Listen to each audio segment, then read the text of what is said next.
What's up, everybody? Welcome to episode 2 of Dreamcasting. I'm your host, Caleb, and we're here with Ben. Say hi. What's up? And we're also here with our judge, jury, and executioner, Ethan. Hello. So, if you haven't watched Dreamcasting before, this is only the second episode, so that's fine. So how the show works is basically at the end of the show every week, we spin the almighty wheel. And on this wheel is a list of video game franchises, movie franchise, comic book franchises. And we spin the wheel, and the wheel picks our fate for next week's show. So last week we landed on 007, which means we will be basically Dreamcasting 007 this week. So Ben is a huge Bond fan. Are you not? Oh no, I absolutely love James Bond. I seen them all, own them all. Yeah. And I'm more of a casual Bond fan. I've done my homework this last week, though. I made sure to watch. We watched the Man with Golden Gun or Goldfinger. No, we watched Goldfinger. We watched Goldfinger. Are you sure you watched? I've watched them and I love them. We watched Goldfinger and we watched On Her Majesty's Secret Service, right? Yes. And then I rewatched Casino Royale, Skyfall, and Spectre, just to kind of like refresh my palate on those a little bit. NTX67 says epic intro. Thank you. We appreciate it. So with that being said, we're going to get into the rules and kind of how Dreamcasting works.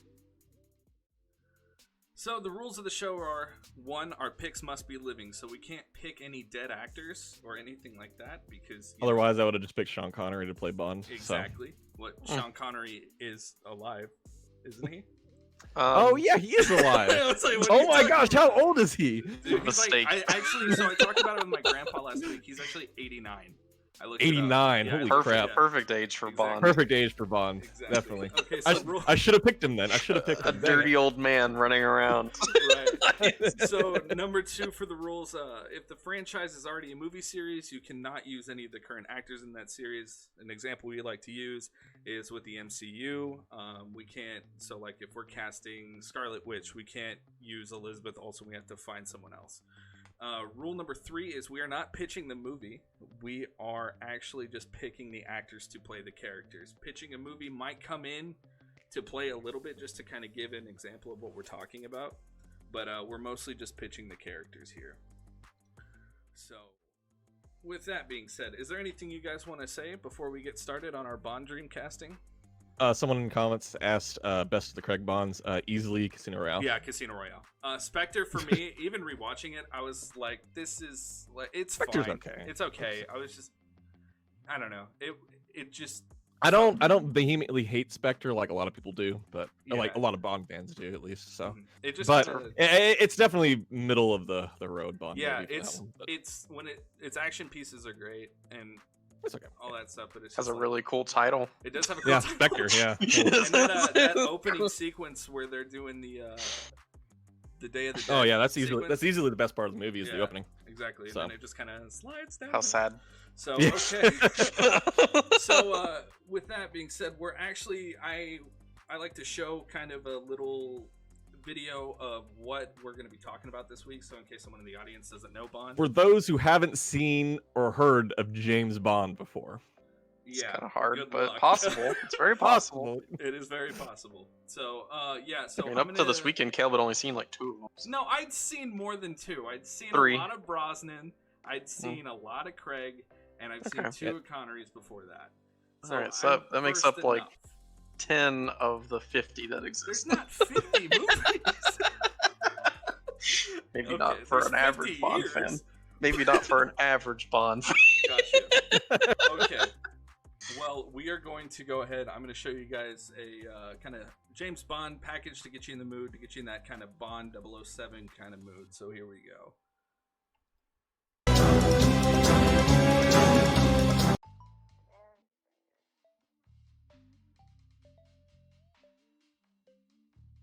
We are back. And I don't know about you guys, but man, that gets me hyped for some Bond. Oh yeah, no, like Mhm. after watching a couple Bond movies this week, I was like, man, I just want to watch them all now. So Yeah. So, all right. So that being said, you guys, we are actually going to go ahead and get started. Just so wait, you wait, wait, guys, wait, real what's up? quick. I Yes. think we should we should start off with stating our favorite Bond film and our favorite Bond, just kind of Okay. get the audience That is in fair. our headspace. So, Okay. Then Ben, please start. um, favorite Bond movie, it's a toss up. My just kind of go-to answer for that one is just Goldfinger, because I mean that's kind of the quintessential Bond movie in a lot of ways. Because it started a lot of the um the quirks and the everything that Bond is, Mhm. So it started with all the crazy gadgets in that one. It just kind of started like the over the top nature of Bond in that one too, because but the first two, they're over the top in some ways, but Goldfinger just kind of goes all the way with it, and it's just a ton of fun. It holds up after what, 50 years now. Yeah. And yeah, no, has some of the best villains, best henchmen, best Bond girls. It's just it's you know it's Goldfinger, like it's Right. Yeah. Goldfinger. For sure. So So oh, my. and my favorite Bond is Connery. I mean, Okay. Yeah. the I original, the figured. OG. In my mind, that is Bond. Like that's who Bond is. Right. That's yeah. For me, it's Craig, and that's because. Shocker. So yeah, I know, I know, but to be fair, Craig is great. Craig is Craig great. is Don't get me wrong. great, but Casino Royale was like the first Bond movie I remember seeing, and then I saw GoldenEye and Die Another Day after that. So I grew up with the Craig series. And Die Another Day, dude, that movie is cheesy as shit, but I love it. Yeah. So with that being said, we're gonna go ahead and get started on Dreamcasting this behemoth of a franchise. Just so the viewers know, so how we do this, Ben and I make our cast lists separate. We write them up ourselves, and then we send them to Ethan, who is the judge, jury, and executioner. Who's such a heavy it's title. a heavy title, man. But yeah, so Ben and I make our list separate, and then we don't talk about it. We don't know anything about each other's lists until we get to the show. So it's just as much of a surprise to us when we see what the other person picked. So we're gonna go ahead and get started. And so our first character is M. Oh, we're starting with M. We're starting with M. I put the list in an order that would make it where it leads up to like the most important roles last. So okay, yeah, so we're gonna build into it. That works. Okay, so I'll start. For M, I picked Jason Isaacs. Okay, I picked Jason Isaacs because that dude is one hell of a character actor. And to me, I've always seen Bond and M's relationship as someone that Bond ultimately respects. And M can reel him in a little bit. Yeah, Bond goes rogue a lot and stuff, but I mean, ultimately there's always that respect, and I feel like Jason Isaacs can really command that respect. I see him in roles like, Death of Stalin, where like he's sporadic and he's, out there, but he still has a commanding presence. And Lucius Malfoy. And the bad guy in The Patriot.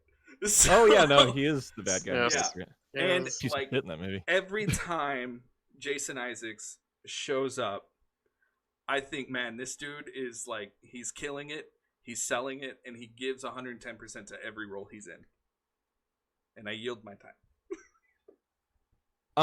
I went with Kenneth Branagh. Now, if you don't know who Kenneth Branagh is, he is an actor and director, but he does a lot of acting. And he's pretty much a thespian. Like he does a ton of Shakespearean stuff, like directing and acting in Shakespearean stuff. He was in Hamlet, Othello. Yeah, he's done Hamlet. He's done Henry V. He's done Much Ado About Nothing. The list goes on. He's done a ton of stuff. He's even done like Murder on the Orient, where he played Perot. But for me, M was always a character that, like you said, Bond respects. But also the actors who's always played M have kind of like gone like from like thespian origins too, because Dame Judi Dench is also like had her start with like stage acting and everything, and with Shakespearean stuff. So I kind of wanted to continue that tradition in a Okay. sense. I'm not sure if Ray Fiennes did though, but No, the, Ray the- Fiennes though, he's like he kind of, to me, he falls in that same category as shit, I'm blanking on his name. Jason Isaacs, because when I think Ray Fiennes, I'm like, man, character actor. Like, he puts in some amazing performances in roles like Schindler's List and fuck Harry Potter, even, like, you know, as Voldemort. Like, he always kind of is this chameleon, and it reminds me a lot of Jason Isaacs. And it helps that they're both British, because you gotta have a British did you say he was in Schindler's List? No, not Jason Isaacs. Ray Fiennes. Okay. Yeah, no, I was talking about. Yeah, Ray no. Fiennes. Yeah, no. Kind of confused. Ray Fiennes' No, character in Schindler's List. Okay, yeah. But to get back to Kenneth Branagh, he has his origin in a lot of European like cinema. Mm-hmm. So I think one, he's just a shoe-in for the role. Two, he's a brilliant actor. Like, again, just go look at his work. Just like Jason Isaacs is a brilliant actor. But again, Jason Isaacs is more, in my eyes, like a character actor, which, I mean, that fills the role of M just fine. But I don't know, like, with Kenneth Branagh, I see him like kind of as a larger than life actor, and I think that fills the role of M pretty well, because, you know, M's the one always reeling James Bond in, you know, or trying to, at least, you know, but he is the one, he or she, depends on which M you're talking about, but M is the one who has Bond on a leash, you know, and I think Kenneth Branagh has done plenty of commanding roles that go into that, while also just being a great British actor. I think when my mind goes to Kenneth Branagh, I do think like great British actor, you know. So I think so. A big reason I also picked Jason Isaacs is because one of the things I really like about Ray Fiennes as M is that, like, he does shit. Like, he actually, like, he has action sequences and stuff, like in Skyfall when they do the courthouse. Yeah, M doesn't really do that much action sequences. I know. Like, I can't. And I'm saying I mean, really liked that modernization of the character. Dame Judi Dench has a couple here and there, but and like she has some in Skyfall too. But I really liked that transition, because I think it's cool to see, like, M will get his hands dirty. It was just a cool character twist for me, where, you know, when we go back and watch the old ones, it's like M is like the mission giver, which is cool, and that's a great role too. But I think it's cool to have kind of that complexity within that character a little bit, to show like how he got there, and it kind of sells the character a little more. That being said, both are great actors and both are great choices. And I don't know about you, I was originally thinking Colin Firth, but I didn't do it because of Kingsman. No, that's exactly no Colin Firth. Colin Firth is a great actor, but that's like, you know, square, you know, British actor, like, you know, fill in any role. I landed on Jason Isaacs because I think he is enough of a chameleon to really sink into the role. And my concern with Kenneth Branagh is seeing him as M. I'm like, oh, that's Kenneth Branagh as M, not, you know, that's M. But I mean, you say that, but you'd be surprised how many like people don't know who Kenneth Branagh is. Like, I mean, yeah, that's true. I mean, because he's not like Colin Firth, for example. Like, he's not like that huge because he's behind the camera a lot, right? And also, you know, Kenneth Branagh does have like tons of chameleon roles too. You know, that's fair. He's been there, you know. He's played Perot, he's played Hamlet, you know, he's played Henry V, you know. So I this is tough because I do think they both fill the role very well, and they're both around the same age, you know. They're old enough to play the role, but M should be older. Okay. So should we toss it to Ethan? Yeah. Well, the hot potato. The hot potato. Because like it's kind of hard to debate this one because it is. I do love both these actors. You can take it in any way you want it. That's the thing, because it's kind of versatile, and that's why I was like, let's see what Jason Isaacs can do, because like people know him, but they don't. When I was looking at these picks, I think. So, like, the M in my Bond movies that I prefer is the hands-off one, because I don't really care about M as much as I do Bond, right? That's true. I mean, fair, yeah. like when I was thinking about these actors and the kind of character that they could give, Jason Isaacs is probably not the one for it. Okay. Yeah, Because Jason Isaacs is very like when he's He- on screen, you know it. Like he has too much That's fair. agency and too much of a commanding presence. That's fair. And I always think of M as more of like a bureaucrat that tries to hold down Bond, and I think Kenneth Branagh could probably portray that better, Okay. without stealing the scene, quote unquote. Like Gotcha. I don't know what to say as stealing, but I think Kenneth Branagh probably puts. But I mean, like you're saying, M has always been low key. Yeah. But if you want the more active M, then yeah, that would probably be Jason Isaacs, right? Right. But if this is our dream casting for a Bond movie, as it should be, M should be a little bit more on the low end, or like low key, I guess, right? So you're gonna go Kenneth Branagh. Okay. Yeah, Kenneth Branagh for that one. Also, viewers, I forgot to let you know at the beginning of the show. So throughout the show, Ethan's gonna be dropping in the occasional straw poll, so you guys can vote on how you feel about what we're picking, and we can see who you would decide. So, yeah, because there's going to be a couple of these that I'm sort of like, I don't really have that much of an opinion on, I guess. Right. So help him out when he drops the straw polls, and you might sway some influence a little bit. Mm-hmm. So, okay. So next we're doing Q. Q. Okay, I'm excited about this one. I am too. Okay, go first. Oh my god. You did Taika Waititi. Of course you did. Okay. I guess I'll go first. I picked Martin Freeman. Q has always been the techie, quirky, kind of weird. Not necessarily weird, but techie, quirky character that gives Bond all his gadgets, makes all the cool stuff. All that jazz. He gets onto him a lot too. He gets onto Bond a lot about breaking his gadgets and like, please come back with this contact this time, sir. Like things like that. I was like, okay.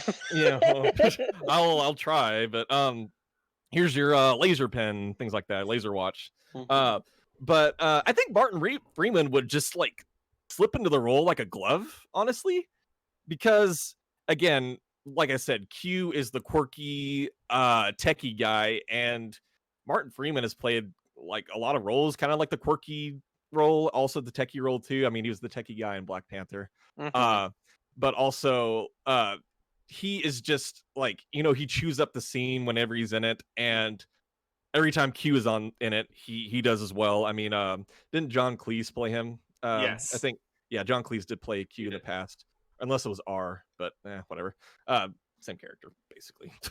But yeah, no, from Martin Freeman's work on like Sherlock and like things like that, and even Bilbo, I don't know, he just has that charisma that Q needs, and again, he just, in my opinion, just fit into it like a glove. Okay, and he's British. Okay. Yep. Where you see fitting like a glove and charisma, I see a bitch. I think Martin Freeman, every character he plays, I'm like, you're kind of a little bitch. Like, have you Bilbo? seen Sherlock? Okay, no, I haven't seen Sherlock. But have you seen like? I'm just talking from my personal experience. Okay, I picked Taika because I feel like Q is someone who needs to be quick-witted, who needs Martin to Freeman. be able. Okay, let him have his moment. Who needs to be able to jump on Bond, not jump at Bond, but have a verbal banter and spar with Bond back and forth, because that's what they do. They go back and forth. And who better right now in Hollywood is better than Taika right now? I think Ben would say Martin Freeman. But no. Caleb.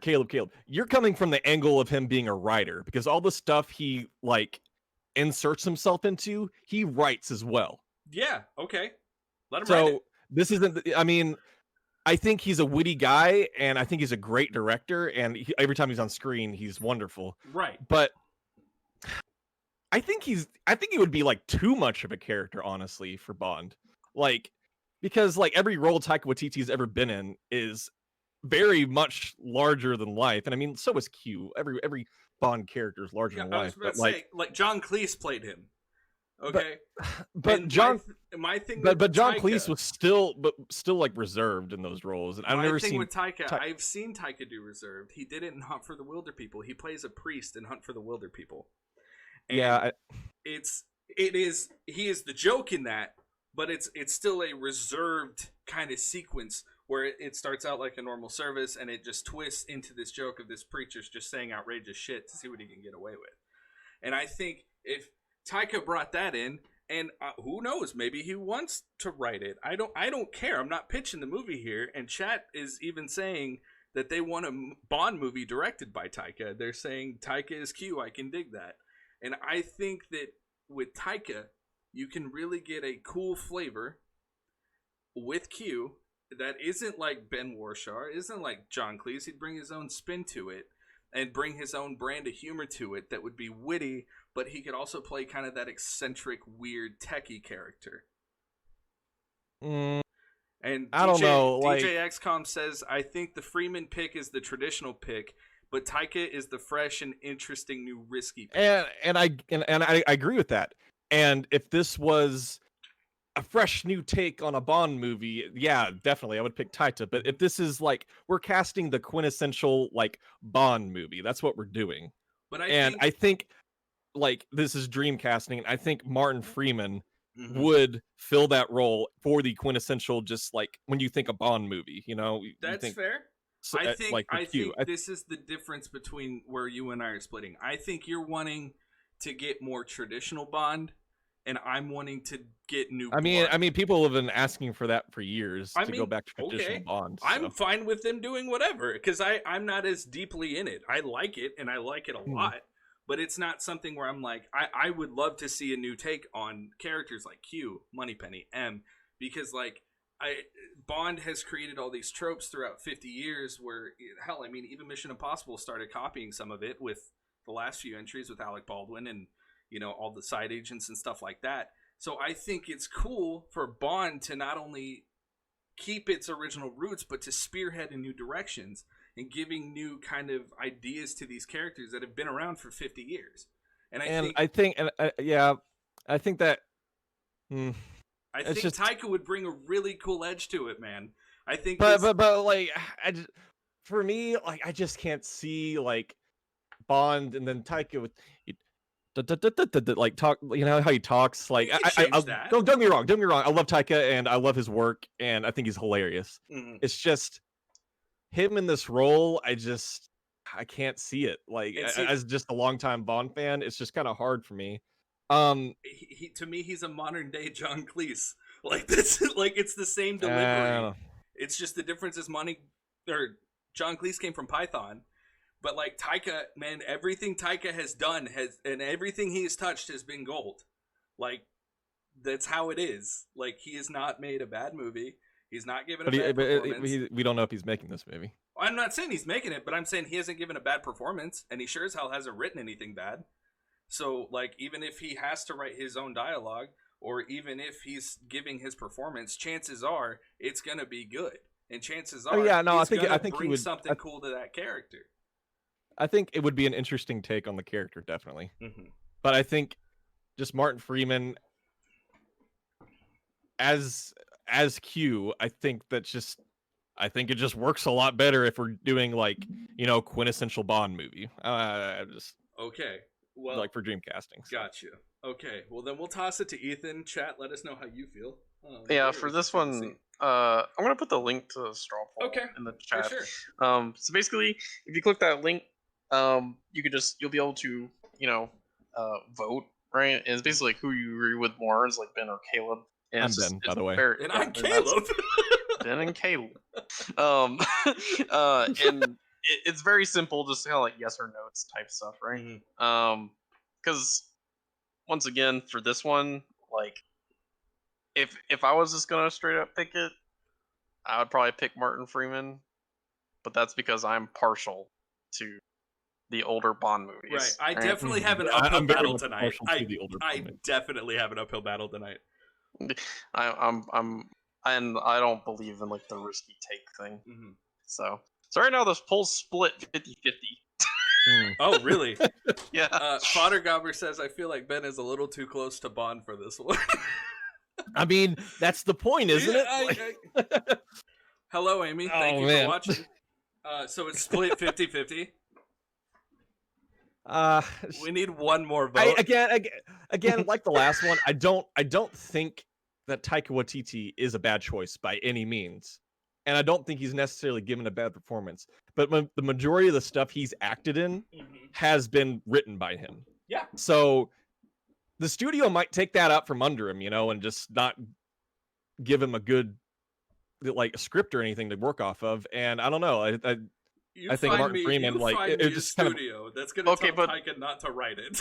But what's beside all that is what the point of the show is supposed to be, which is what the Dreamcast is supposed to be, right? Where they fill the role the best. Yeah, this isn't risky spearheaded takes. I still think if you tell me that Q is going to be played by Taika, I'm like, that's interesting, that's exciting. I'm not even looking for a new risky take. They can do the same. They could redo a full movie, not change the dialogue, and I would be more interested to see Taika's performance than Martin Freeman's every time.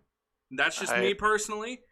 Martin Freeman to me. I think you're underselling Martin Freeman a lot as an actor. I think he's a great actor. Yeah, I don't know. I was about to say, I don't know. Every time I see him, I'm like, that's Martin Freeman, and I'm like, you haven't seen anything he's been in except for Hobbit and Black Panther.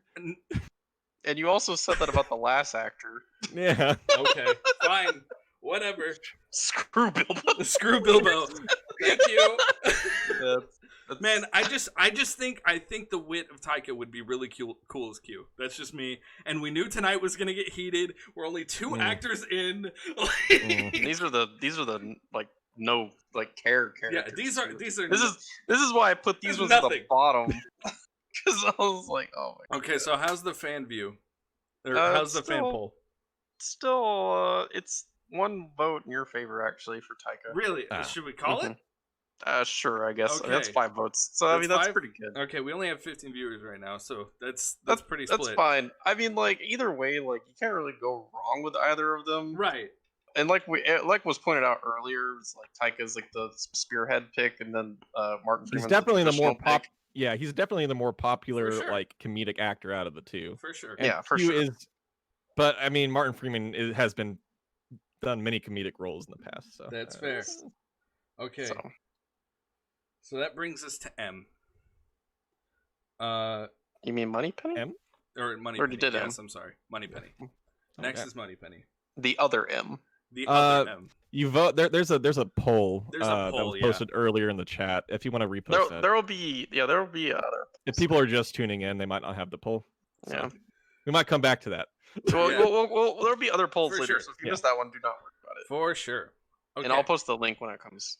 So Fodder Gobbler says Martin Freeman would absolutely be a great fit for it, but Taika.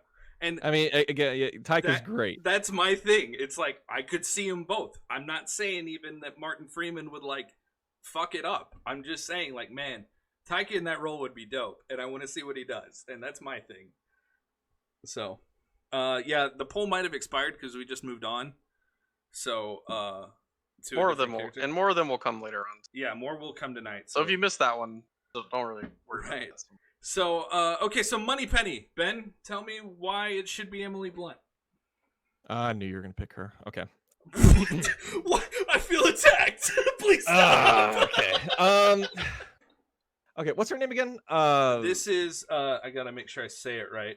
Nathalie Emmanuel. Yeah, Nathalie Emmanuel. From Game of Thrones. Yeah, and Fast and Furious and all that jazz. Yes. Okay, so I picked Emily Blunt because first off, I love Emily Blunt. She's one of my favorite actors working now. Honestly, I agree. I think she's a wonderful actress. I think when Moneypenny does get into the physical stuff, which is not often, that's more of a more recent thing, but they've kind of gone that route with her character, which is fine. She has the physical prowess for it, of course, because I mean she's done plenty of action movies, like Edge of Tomorrow, things like that, Sicario. Yep. Yeah, Mary Poppins. Brilliant actress. She's been in some of the best movies of the past decade, honestly. Honestly. But also she has played the secretary character before. You know, the Adjustment Bureau. Well, I mean, yeah. I was like, did anyone see didn't that she movie? play? Yeah, that's a good movie. But didn't she Devils play Wear the Prada. secretary? Yeah, Devil Wears Prada. She did. Yeah. So she again. I don't want to say like Martin Freeman, but I think she would fill this role like a glove. I mean, Okay. she's English, you know, and Moneypenny has always been kind of the sassy accountant, or not accountant, sorry, secretary that is kind of Bond's foil, Okay. because she's the only girl that Bond never gets. So I think she has the sass for it. I think she has the acting chops for it.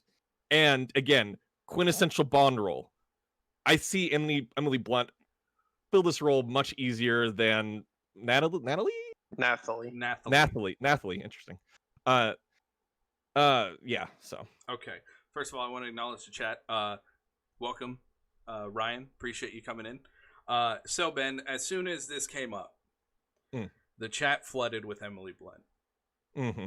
And I'm gonna be honest, it's very hard to argue against Emily Blunt. I think she's a better actress than Nathalie. I've definitely seen her in more. Yep, Yeah. for sure. For sure. Definitely more. But that's what I was about to say. I think that's Eileen. She said, I feel like Emily is too big for the supporting role, but she would crush it. And I agree with that. I mean, and that's fair, but this is like Dreamcasting. Who you would want in the role the best. I'm not. My concern. My concern is, man, it's so hard to argue against Emily Blunt. Fuck. You can give up. I'm gonna she's concede. right around the same age range of who I picked for Bond, like mid-30s. I think that's good. Like, I'm gonna concede, and here's why. Okay. I picked her because it was a lot of the same reasons you picked Emily Blunt, minus the filmography. I picked her because she could do the action that I liked. I liked the twist they did with Moneypenny. She's not really known for being the action star. That's true, yeah. And so that's not like the biggest point. Yeah. So don't worry about that. They're telling me to not give up. Here's the thing. I can't argue for this girl that hard because she's only been in Fast and the Furious and Game of Thrones. I mean, she's been in more stuff than that. That's the only stuff you've seen. Yeah, but like when I think like Moneypenny and what they did with her in Skyfall, and they made her more kind of a agent turned secretary, and like she did the action sequences. And I mean, shit, she shot Bond, for Christ's sake. I think that Emily Blunt is just straight up the better actress, man. It's so hard to argue against her, especially for someone so young in their career. And yes, I could sit here and be like, man, but Bond, it would make her career, like, it would launch her into the stratosphere of stardom, not only in America but around the world. And like, that's all great. But the problem is, that's not exactly. That's not the argument. And when I look at my pick, it's just like, man, Emily Blunt is better. And I don't even want to recast. Like, if I could have recast Naomi Harris, I would have. I just kept Naomi Harris because she's fucking great. But man, wait! You initially had Naomi Harris? No. You said if I he wanted to. But I couldn't. I would be fine with keeping Naomi Harris. That's my thing. It's like, I love Naomi Harris. I think she needs to stay around. Yeah, she kills the role. Exactly. And like, I was going with Nathalie because I thought that would have been more of kind of the same flavor to keep that in, but also launch her higher into kind of, I mean, career-wise. She's obviously gorgeous, and she's still a good actress. She's a perfect, but like, fit for the role. It's just Emily Blunt, man. Yeah, if this is quintessential, we're casting the James Bond movie. I think I would want Emily Blunt in that role more. Chat, I'm sorry I gave up. I apologize. But I couldn't. I can't argue against Emily fucking Blunt. Like, our straw poll for Q is tied. So. Shit. It's staying as is. Already moved it. Ben wins this round for sure. Yeah, no shit. Yeah. Okay, for sure. Bye. Yeah. Emily Blunt was really hard to fight with. Yes, Emily Blunt, dude. Like, it's so hard. And like, even though she is like a big actress, I think she can disappear in the role enough. No, yeah, and dude, how many Oscars does she have? So, like, it just depends on what they do with the character in that movie. Okay, that's right? interesting. So, Fodder Gobbler says Emily Blunt would be great, but Nathalie would be a more interesting movie. But I don't. Maybe. I don't know, because like that's my thing. Like I think of like the chemistry between her and Bond, like with Emily Blunt. I'm like that'd be great, man. Because like I think of her in roles like Edge of Tomorrow, and I'm like, you know, what else? Do you need? I think Emily Blunt's definitely proven herself more in terms of the big screen. Yeah, least. that's fair. So. And like I think you need, and I'm sure we'll probably and British. Yeah, I mean they're both British. They're both British, but I mean I think you need. I think it's important to surround Bond around a fucking dynamite cast, because that'll just help carry the movie. Even Fodder Gobbler says I always lean towards smaller actors though. They want it harder. I mean, like that's fair. That's fair. If this was a realistic cast list, then maybe. But like, we're going all time. We're swinging for the fences on this one. So. Yeah. So man, there is no budget that we need to worry about. So fuck it. Yeah, we don't have a budget, so it don't matter. Okay. Yeah, no. All right. So we got Felix. Okay, Felix. Okay, cool. And I picked. I'm interested who you picked. I picked Chiwetel Ejiofor. Oh. Okay. Yeah, okay. I know, right? Because he's a good actor. I know. Fantastic actor.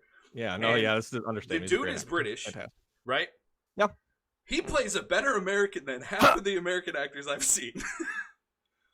Man, he is fantastic in 12 Years a Slave. There is a movie that is a guilty pleasure of mine called Four Brothers, where he he's great in that. He plays kind of the main villain in that movie. And I think his character is like, because that movie's in Detroit. Just a reminder for people in the audience who don't remember who Felix is. He doesn't appear in all the Bond movies, but he's in a lot of Bond movies, and basically he's James Bond's like American counterpart. Yes, whenever he does like, it's like a liaison. Yeah, liaison basically for the FBI. So or is it CIA? Or CIA. CIA. And so I took with Chiwetel because I love what Jeffrey Wright has done with Felix in Casino Royale. He's kind of a lower key kind of character, like just kind of reserved.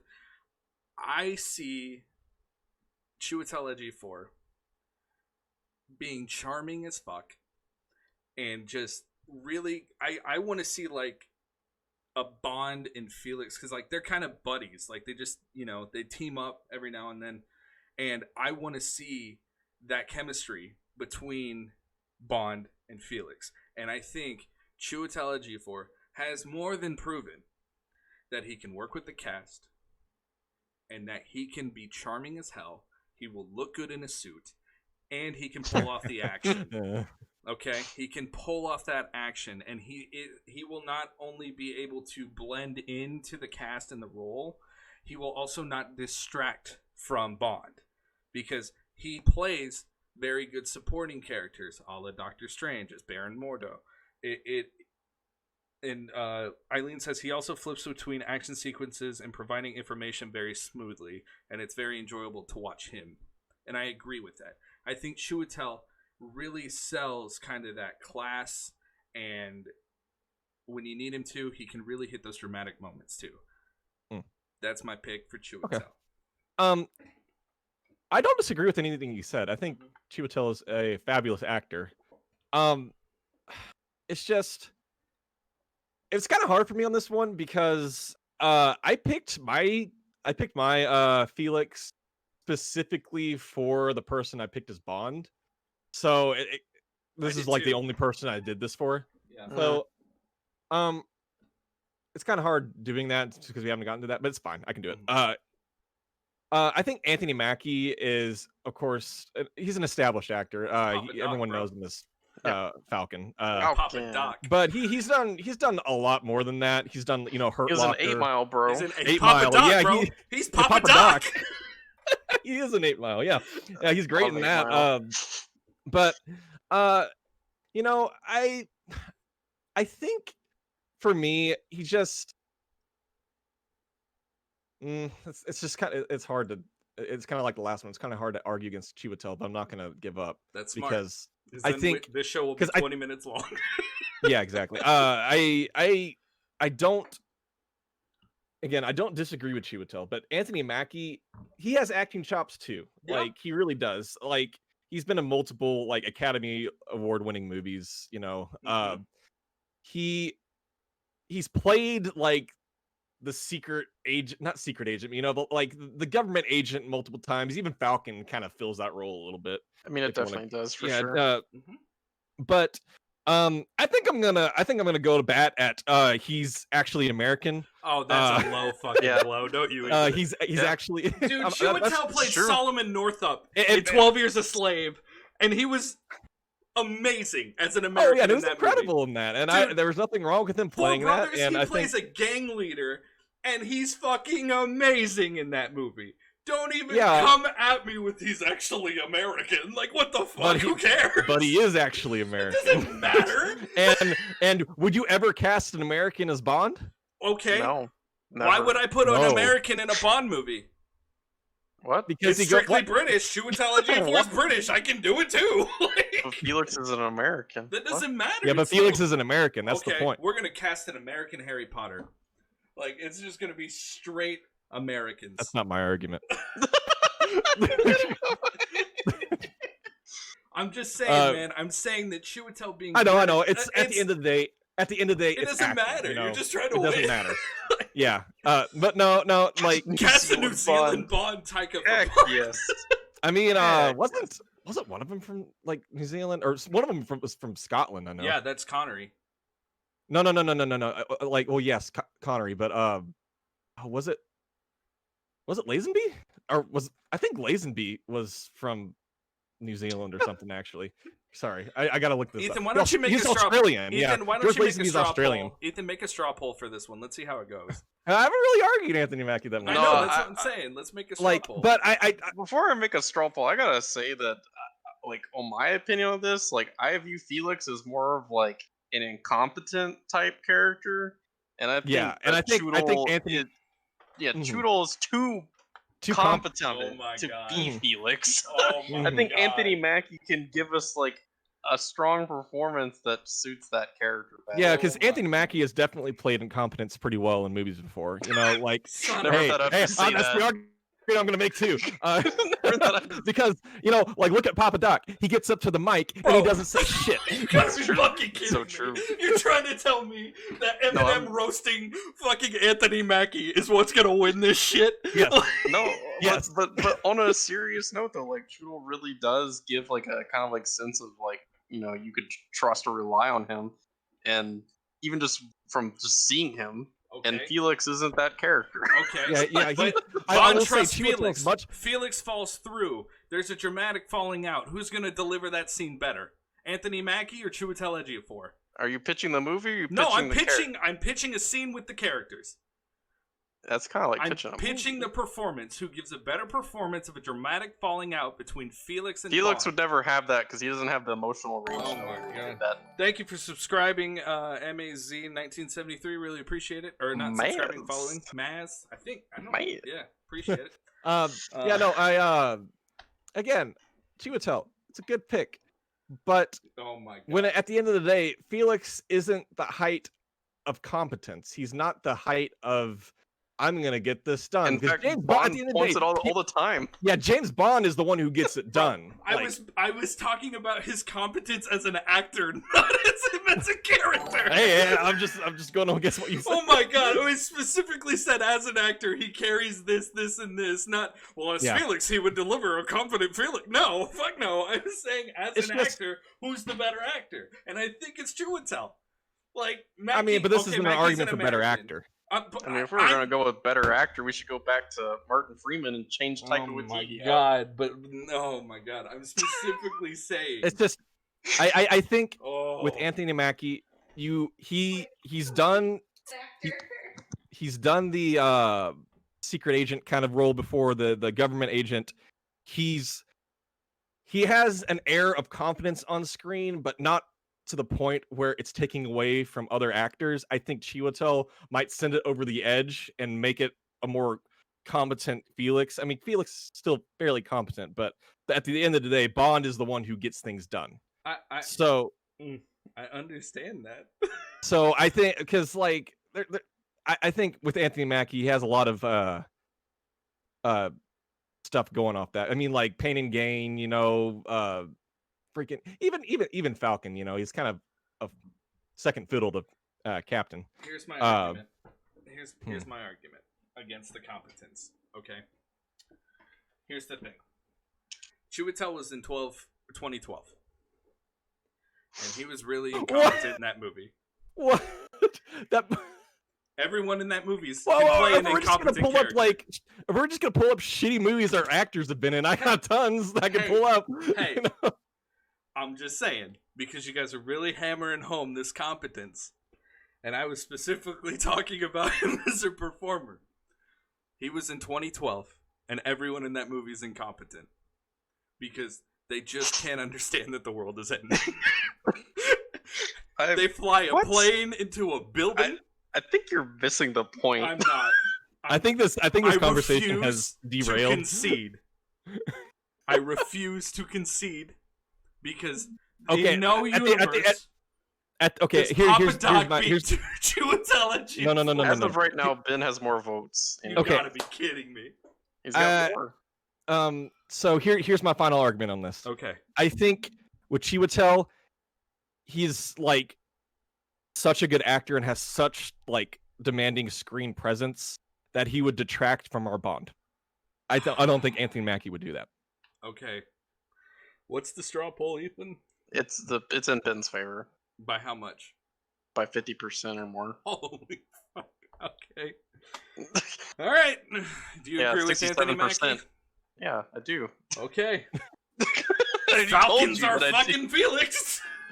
It makes perfect sense to me, bro. It's fine. It's okay. You can't win them all. All right.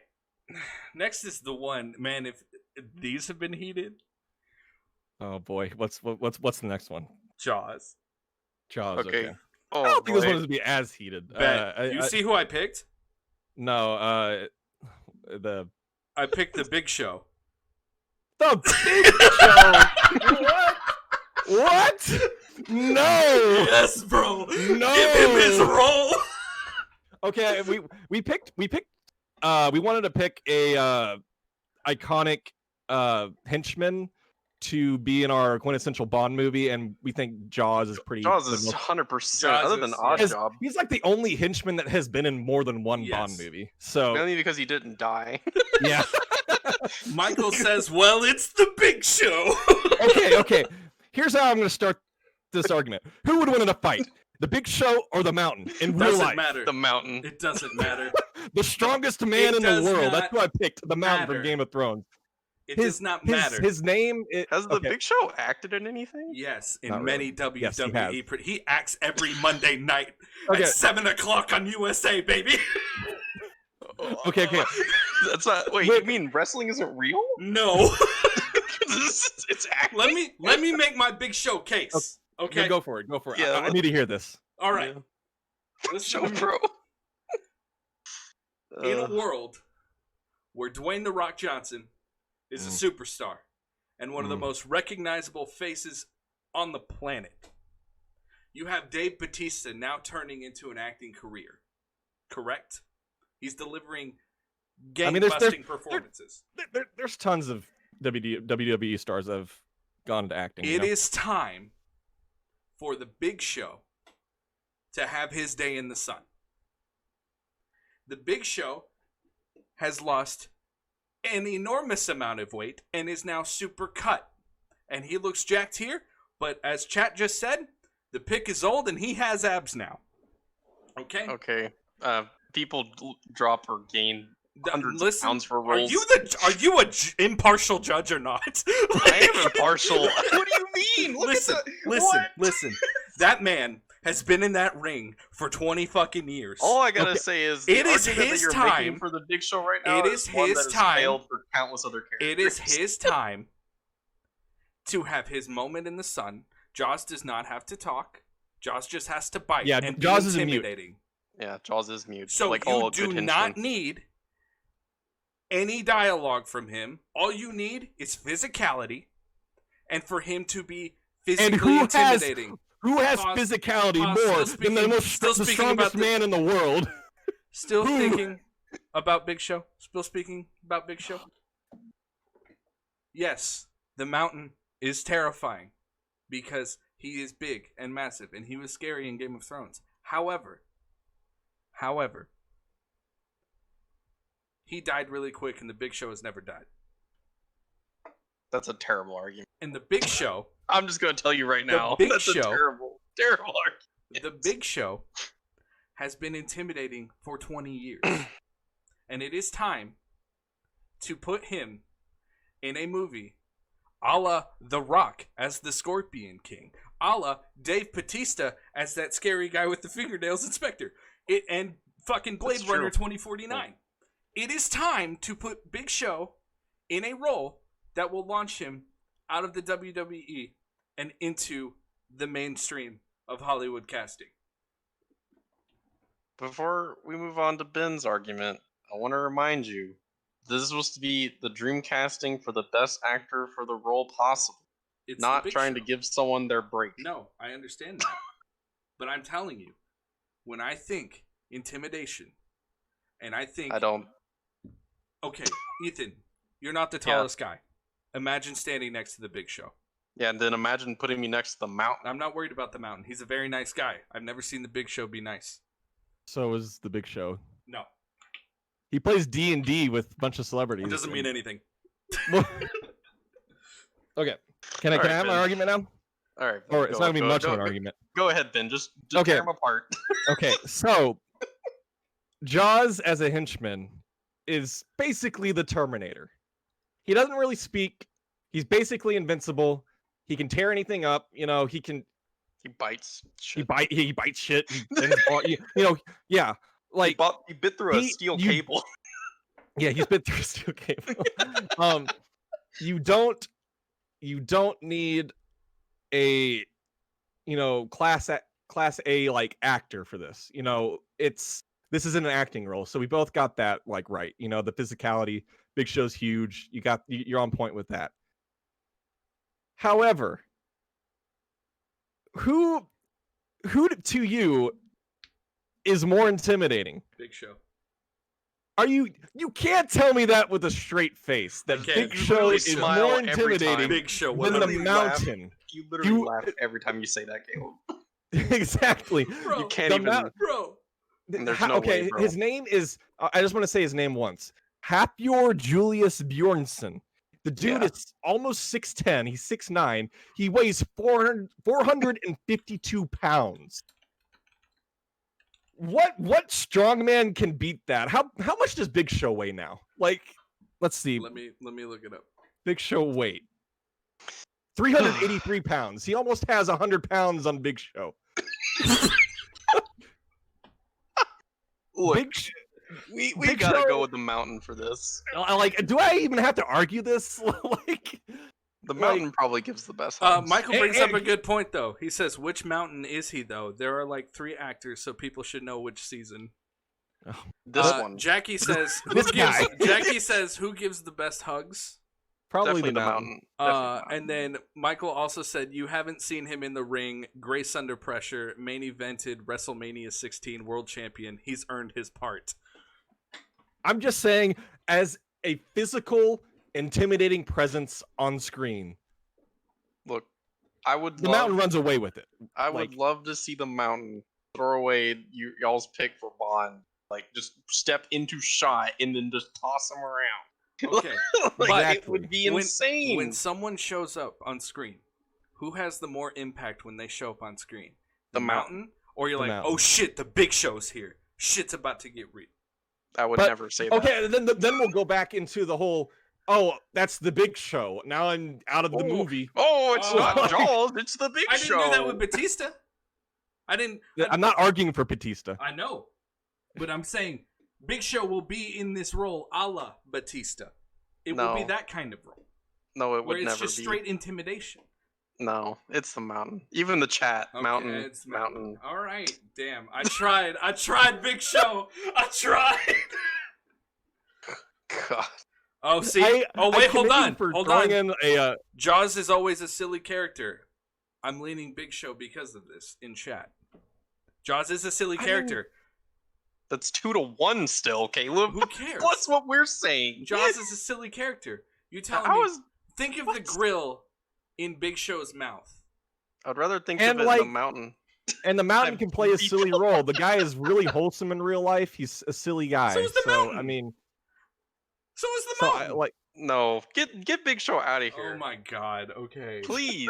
Goodbye, It's Big ridiculous that we're still talking about It's not this. though. It's perfect. This has been terrible. yeah, Look. no. I will end the stream if the Big Show gets picked for Jaws. Terrible. All credibility lost. Okay. All credibility lost. I tried, man. I tried to get him in there. I wanted to commend see you for trying because Big Show is, You're telling. Okay. All right. You won. Okay. Real shit. If Big Show showed up in a James Bond movie, that would be the most distracting shit ever. Really? I think it would be not- hilarious. I would not be happy if Big Show was in my Bond movie. I don't want it to be hilarious though. Dude, it would be so great. You just don't see, want it. bro. Okay, just imagine in the shadows, right? And No. out walks Big Show. That movie is Okay. at least losing a whole point on its Metacritic rating because of that alone. No, the reviews would say Big Show was the shit. Big Show was Okay. shit, is what it would say. Okay, all right. I apologize. I'm sorry, chat. Thank you for supporting me. Those that did. If you didn't, I get it.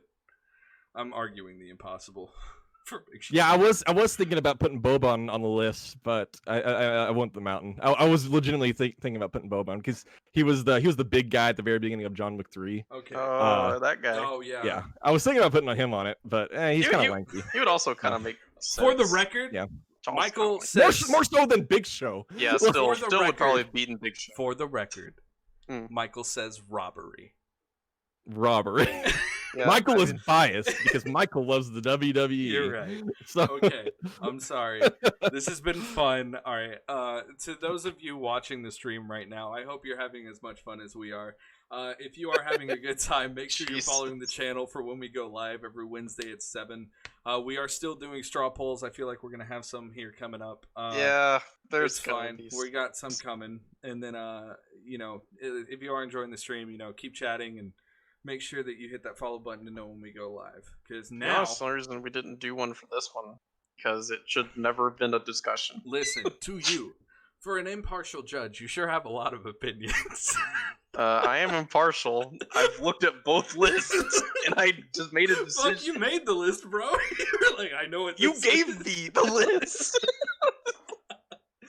Okay, all right. So now we're moving into our next topic, and Mm. these are going to be the big ones. Okay, so we've got Blofeld. Nice. Okay. This is Okay. dumb. Reminder This is for gonna be- Blofeld, he is Overarching Bond. overarching Bond villain. Yeah, kind of like the Bond villain, Yes. really, in a lot of ways. So He's just like the puppet master to all the other Mhm. problems Bond has. Like, okay, so you can go first, Caleb. Okay, I picked Viggo Mortensen. Yes, I see this. I want to see Viggo do a quiet, reserved Blofeld who's a fucking criminal mastermind. And I think Viggo can really get that understated kind of performance where he's intimidating as shit, he's smart as hell, and you always feel like that he is one step ahead of Bond. And I feel like that is key to Blofeld. And I feel like Viggo could really capture something unique with the character by not only making him terrifying, but also making him appear extremely calculated and extremely methodical. Okay. Yeah. So Sounds- to counter, actually, I'm not. I guess I can't counter yet. I'm just gonna. not, say not myself. yet. You gotta Why are you present your like- point. This is like a fucking boxing match. Like, it's like I mean, swing you're right up coming the for like fuck. one of his favorite franchises. Of all I time. didn't come for it. The almighty wheel did. You tried to put the Big Show in this. Just pause before you start. Viggo Hmm. is a vote for Michael. He said Russell Crowe is the Keith Urban of acting right now. Whoa. Wow. I don't What a know what thing to that say. means. Wow, that's kind of rough. I just thought I'm it was just gonna funny. ignore Shit. Let me. If Okay. you weren't aware, Keith Urban ain't doing too good. Yeah. Have you seen The Nice Guys? Yeah. This is true. This is true. Okay. Anyways, so my pick is obviously Russell Crowe. We're talking about Blofeld being intimidating and everything, and I think Russell Crowe has that down. He's played an intimidating role in so many movies I can't keep track of. Like Gladiator, Gladiator, he's pretty intimidating in that. 310 to Yuma. Oh my gosh. Master and Commander. Yeah, Master and Commander, he's awesome in that. He plays a commanding screen presence in pretty much every movie he's been in. And he's played an extremely brainy, smart guy plenty of times too. Like take a look at have you ever seen the movie State of Play? That was really good. Yes. What's it called? A Beautiful Mind. Yeah, I mean, hey, he's extremely smart in that. We're gonna go there. I love Javert. Yeah, he's Javert. Javert's the best Yeah, character. he plays the villain, Yes. pretty much the villain. And He's the best character. The villain is society. Yeah. Javert is a victim too. Damn it. And so I think Russell Crowe has given Oscar-worthy performances time and time again. 20 years ago. And he has the physicality for it. I mean, just recently he was in The Nice Guys and he beat the shit out of people in that movie. So he's still got it. In that sense. But also I think he would be just the perfect pick for Blofeld in this day and age because he has that intimidating screen presence. So okay. Mm. My thing with Crow. Yes. Yes. I think he can pull off bald better because bald is Blofeld. Blofeld's bald. Blofeld should be bald, yeah. Yes, Blofeld is bald. Matter. I think he can pull it off a lot better than Vigo. Blofeld was not Bald Inspector. He should have been. Because that movie is shitty. He should have been bald. He should have been bald. He should have been bald. Listen. Okay. Yes, I'm not he should have been sit bald. here and That all that aside, I'm not gonna sit here and say Russell Crowe is shit. Okay, Russell Crowe is not shit. Like 2 years in a row Russell Academy Crowe, Award winner. Russell Crowe is a great actor, and so is Vigo. Okay. Yes, they're both Here's great. the thing. You talked a lot about how Russell Crowe is physically intimidating. I don't want to see Blofeld beat the shit out of Bond. I don't want to see him go physically intimidating. But that's not all to that's not all to Russell Crowe though. He's definitely that especially nowadays, that's not the entirety of what you see him. I'm just saying, if the physicality is inserted into our Blofeld, he has it. Right? Okay, fine. But so does Vigo. Vigo was. Yeah, I do think Vigo has the physicality for Here's it. the thing: we're arguing two great actors. Okay. I mean, he is the true king of men. Exactly. But Vigo can also be intimidating. Eastern Promises, History of Violence. Dude, Vigo can fucking intimidate the shit out of people. Okay? But I also think that I think when you try to come across as intellectually intimidating, it's a very thin line to thread because you can come across as too cheesy, right?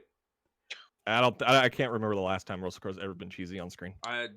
Potter Gobbler is right. It Robin should be Hood, John Travolta. directed by Ridley Scott. That was not a cheesy role. That was an extremely serious role, and I mean that was kind of weird for it. Okay, that was the problem with that movie. It wasn't my cheesy. issue also with Russell Crowe is his performance is kind of beholden to who's directing him.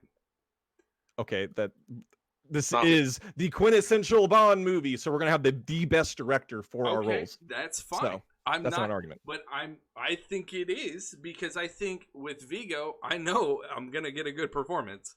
Russell Crowe. How many Academy Awards for best actor does Vigo have? This is such an uphill fucking fight. Look, 0. Which of these actors was in Gods of Egypt? Boom. Neither of them.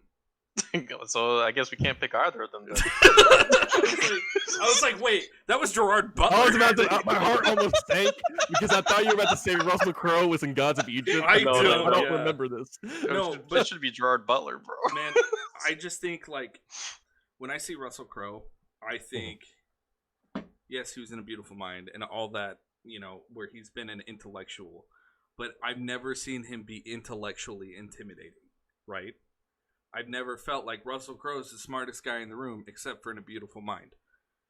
I think Russell Crowe, while a great actor, I think he's a great physical actor. I think he gives really good performances, but he is kind of one note in some stuff, like American Gangster, the Body of Lies. Like, he plays kind of that same kind of version of a character depending on what genre he's in. And I'm afraid with Bond, he would fall into one of those kind of character things, as opposed to Viggo, who goes fucking method and puts everything he has into every single performance he has. And he has such a diverse kind of filmography. And I'm not saying Russell Crowe doesn't, but I'm saying Viggo has more of a stretch and a range, and I really think that Viggo could really pull the intellectual intimidation and the feeling of being one step ahead of Bond the entire film, as opposed to Russell Crowe.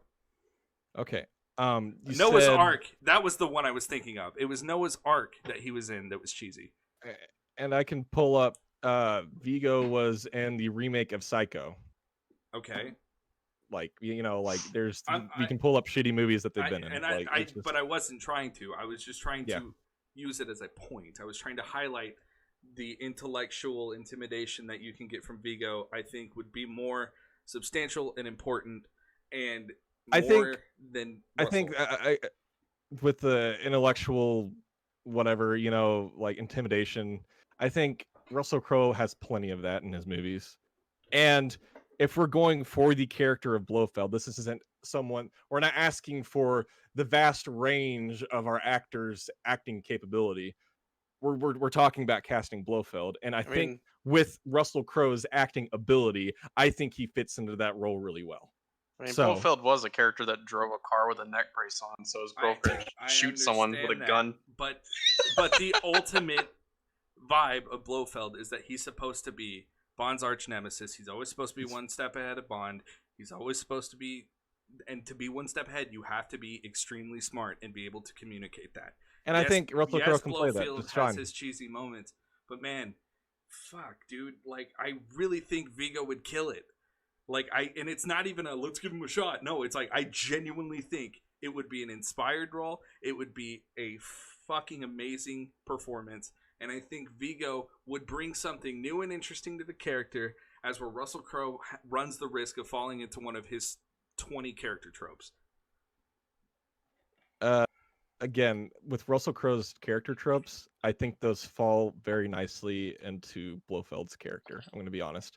Because, yeah, I agree with Eileen. Russell has the build more than Viggo. I don't really, that's not like end all be all of his character, you know, but I do think the look of him, I think he can fill in that look a lot better than Viggo. Viggo, again, brilliant actor, wonderful actor. And he's probably should have gotten an Academy Award right now, and I don't think that should really be an argument. I was just kind of bringing that up as a joke. But he does have two, though. Yeah, Russell Crowe does have two acting awards for best actor. That's but it's just. I think we should straw poll this one. I'll straw poll it. Okay. To be fair, I kind of lean more towards Viggo myself. Okay. Just saying. Just to see what chat says. If you want to make a decision, Ethan, that's fine. Because I mean, I'm just curious what the chat thinks. Because this one seems 50-50. Because, like, I mean, look, Ben, you know I like Russell Crowe as much as the next guy. Like, I've got nothing for him. Hell, I'll usually defend him. But if you're telling me, like, hey, man, Viggo, who gets you more excited? Blofeld is going to be played by Viggo Mortensen or Russell Crowe. I think it's Viggo, dude, because, like, man, what a fucking inspired choice that would be. Also, the straw poll has been posted, viewers, so please make sure to go vote on that so we can know how you guys are feeling about it. Just click that link and then submit your vote, then, you know, come back, watch the stream so you can see the results. So, I don't know, man. This one's hard. Ooh. This one's very hard. This one's tough because I do love Viggo as an actor. Votes lead into Ben 71. Really? It's just again, I think a lot of it for me, because I think in terms of acting capability, they're up there with each other. I think there's some of the better actors working at their age. It's a damned if you do, damned if you don't. I think at the end of the day, this comes down to the little minute things with the character. Okay. And I just think Russell Crowe can fill those minute things with the character better than Viggo can. I think he has the build for it. I think he has a look for it a lot better than Viggo does. Who would have a better Blofeld laugh? Wow. I mean, I think they both could do it because they're both great actors. Again, I mean, if we're gonna go to acting capability, I think that's a moot point because they both can act their asses off. Yeah.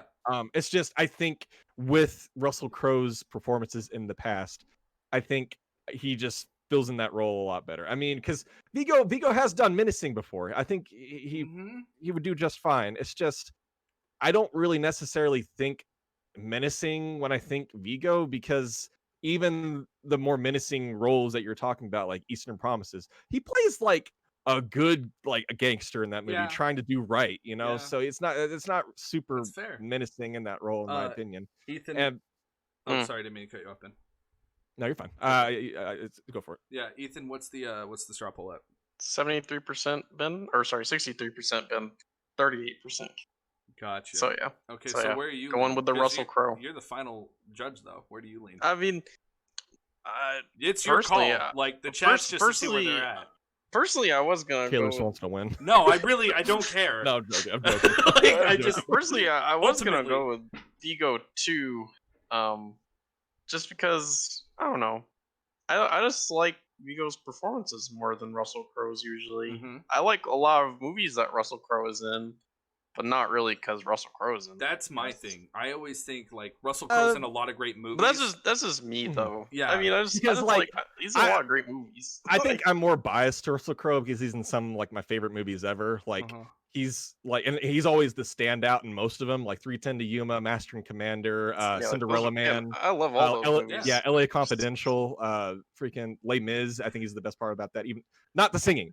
No, he is the best part about that. Chad just said that I keep getting butthurt that Ben is winning. I don't care. Like I care, but I don't. Like it should be Russell Crowe. It really should be Russell Crowe. Like that's the thing. It's like I knew with this one, the whole thing with this show for me was going to be an uphill battle. So I tried to pick interesting people that I think would be really cool to see. And with a lot of these, it's coming down to just the minute things of the character, like with a lot of them, because like with both, I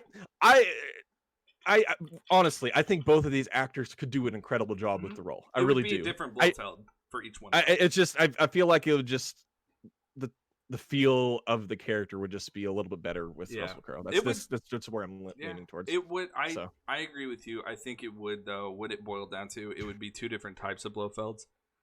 Yeah, they wouldn't be the same. It would be two different types. It's just like who would do the better type, I think, is what it's boiling down to. And when my mind goes to a lot of these characters, it goes back to the 60s. That's fair. Yeah. And mine's not. Mine's 90s. Yeah, that's immediately where my mind goes to with all these characters. That's fair. Much, so. All right, so this next one's gonna be a really hard fight. Yeah, I just gotta tell you that. It is for me, or this is our for both of you. Honestly. Oh boy. Oh, okay. This is.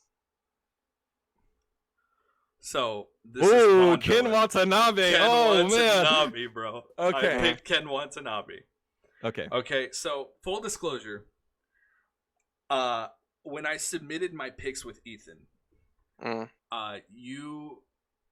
we had a small discussion about this particular category, and I was honestly considering him. Okay. And the reason I picked Ken Watanabe is actually for the reason that Ethan brought up in our discussion. Because Ethan originally was like, man, Ken Watanabe, he's a fucking great actor, but I always think of him as a sympathetic villain.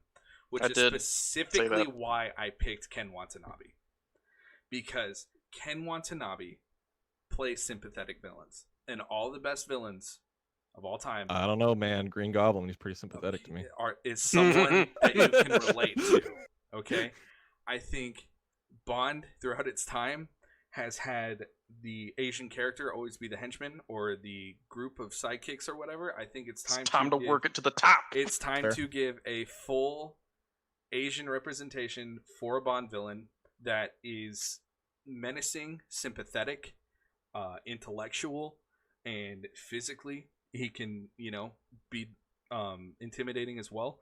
I think Ken Watanabe would not only bring in an intimidation to the role, I think he would make the audience see his side and be like, man, is Bond wrong? I think that would create a very interesting kind of dichotomy between the Bond villain and Bond, because Bond villains, man, like Some of them can be one-off. Some of them can be really impactful. And I think with Ken Watanabe, you would get a performance and a character that you sympathize with, and it makes you question Bond and his morals. Mm-hmm. Yep. Okay. I went with Willem Dafoe. Hell yeah.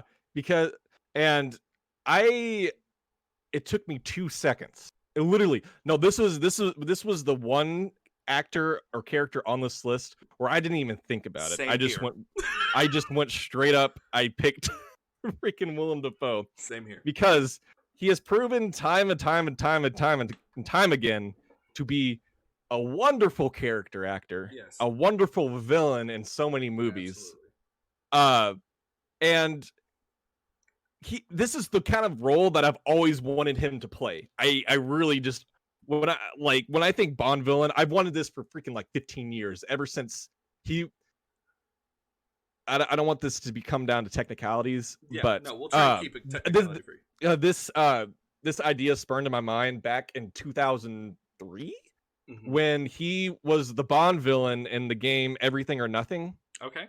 It was actually just Willem Dafoe in the game, but it's not canon or a movie, so I didn't really think it would count.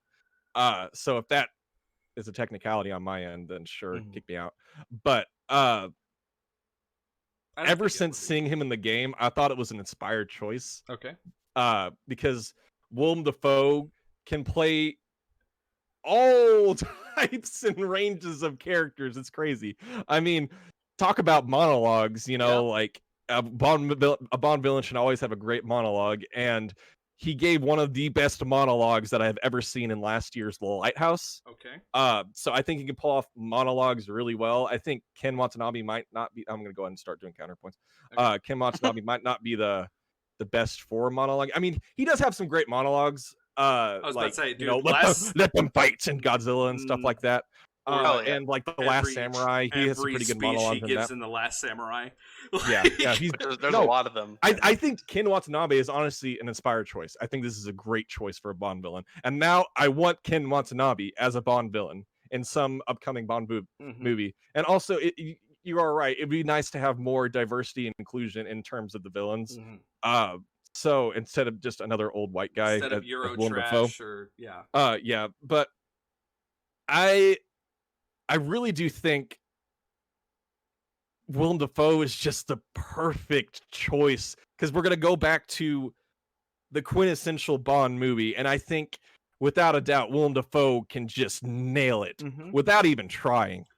So because again, he's played so many villainous roles and intimidating roles to count. I mean, look at the dude. He's kind of a creepy looking dude. So let me ask you this then. Let me genuinely let me ask you this. I'm not trying to be a dick and counterpoint. I genuinely want to know this. Why didn't you pick him for Blofeld? Honestly, I think just in my mind over the years, I've never seen. This is more of a personal thing. Yeah. In my mind over the years, I've always wanted him to see him play his own standalone original character instead of Blofeld. Okay. With Blofeld, I think Russell Crowe fit that role a little bit better, because with Willem Dafoe, like, his look could come off a little like too crazy. Yeah. Like for Blofeld, I mean, because Blofeld's, he's the bad guy, but I don't think he's necessarily crazy. Yeah. And I don't think necessarily Willem Dafoe's Bond villain needs to be crazy, but I think just the look for me personally wasn't there. Like, I think that's a big thing for me for Blofeld. But I think Ken Watanabe's choice is inspired. I think Willem is a definitive choice if we were to pick. Interesting. Because I think he could pull from numerous Bond villains over the years. I think he could really just, if we're gonna like do like a quintessential thing, I think he could pull from a lot of Bond villains and characters and their quirks and bring something into his own. I think Ken could bring in something original and new to the franchise, and I think he would do a great job and smash it. But I don't see him in the quintessential like camp. So that would be my argument. And I think that's what it boils down to. I think I'm all night I've been arguing something new, and you've been something classic, right? And I agree. Caleb's idea of having a villain that I care about, I agree. That would be a fantastic thing. And it wouldn't be the first time in a Bond movie that we had a somewhat sympathetic villain. right. But I think that's not really necessarily limited to Ken. I think that's more limited to the director and the writing of the material, because it all depends on whether the writer makes the villain sympathetic or not. And I think both these actors could act a sympathetic villain. Yeah, but but if we're going that route, I think Ken has more of a history of proving that he's a sympathetic villain. Okay, look at Inception. He's not really a villain in that movie. No, he's more of just like, he's an antagonist. He's just someone who's dead for most of it. Right, but he is an antagonist. But then you look at The Last Samurai. He's built up the entire first half of that movie as the villain. That the samurai are evil. That Tom Cruise is going in to break up the samurai. And what's Tom Cruise in? But he's not the villain at the end of the movie. At the end of the movie, no. But I'm saying, first when you meet him during that raid and all that stuff, when Tom Cruise lands right after the Mongols, or the samurai. I haven't seen the movie in I watched it a couple months ago. And the movie's lit. The movie's awesome. amazing. I like the movie. It's a great movie. But there's a whole hour build to about how the samurai are evil and a dying breed and all this stuff. And at first, Ken Watanabe is kind of the villain, where like he's threatening Tom Cruise's life the entire like middle section of the movie. And it's not until Tom Cruise starts to be like, hold on, this dude has a point. And that's what I want out of a Bond villain. I want someone who's going to make me question things. I want someone who I'm going to be like, man, like, okay, like, you know, they are bringing this thing down and it is kind of fucking people over. Should Bond stop them? And I want someone that's going to also make Bond question him and his morals as a character. Because when we watched those movies, the whole time we were cracking jokes about how Bond is kind of a shitty person. I mean, that's kind of his character. He's an extremely flawed character. He's a man of vices. I want a villain that will call him out on his vices and make him think about that shit and make it interesting. Because yeah, it's cool to see Bond like sleeping with people and killing people and gambling and drinking, but like, holy shit, man, it would be awesome to see a villain for once just like call him out and be like, you're a piece of shit, you're no better than me, you're just on a different banner. And I think Ken Watanabe could really fucking sell that, and I think he could really bring something fresh to the table in terms of representation, in terms of acting, in terms of performance, in terms of general vibe to a Bond movie that we haven't really seen before. Yeah, we've had sympathetic villains, but we've never had a villain that has questioned and called into character Bond. And I think that would be really cool. With Willem Dafoe, I see him possibly, like, I see him as a villain, and I think he's a great choice. And I think he could do camp. God, can he do camp? Just look at Spider-Man. And he could do the exact opposite. He could do completely serious. Exactly, too, that's true. So. But I like, think, I think. Oh, I'm sorry, you're not done. Go for it. Oh, sorry. It's just like, I think truly that Willem Dafoe would be a good choice. I don't think I think Willem Dafoe is one of the best fucking actors working right now. I think Ken Watanabe would really have his day in the sun with this performance, and I think Ken would really bring something special and unique to a franchise that has been around for 50 years, and that is no small task. And that's when I end. Also, pause. Chat said, "God damn, the passion Caleb got me standing and saluting." I try, my friend. I try. I'm really, this is because like Ben, when he said it took him 10 seconds for Willem Dafoe, it took me 10 seconds for Ken. I was like, Ken Watanabe would be the shit. Like, he would kill it. Mm-hmm. Okay. I'm gonna go more into your argument, if anything.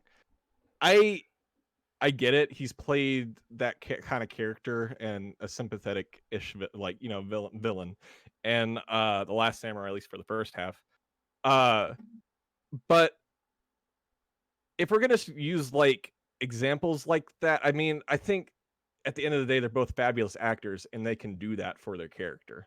I mean, yes, you have an example with The Last Samurai, and I'm sure there's some example for that in Willem Dafoe's career. I mean, for me, he was kind of a sympathetic villain in To Live and Die in L.A., but I'm not going to get into that. But at the end of the day, I don't think that's necessarily like just on your actor, you know. I think both of our actors could play that sympathetic villain if our movie is going to go that route, you know.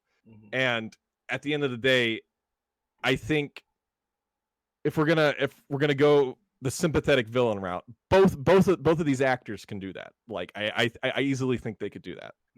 So if we're gonna go around and being something new in that sense, I can't really see either of them not nailing that. Okay. It's just with Ken. It's a I damned think if you do, bro.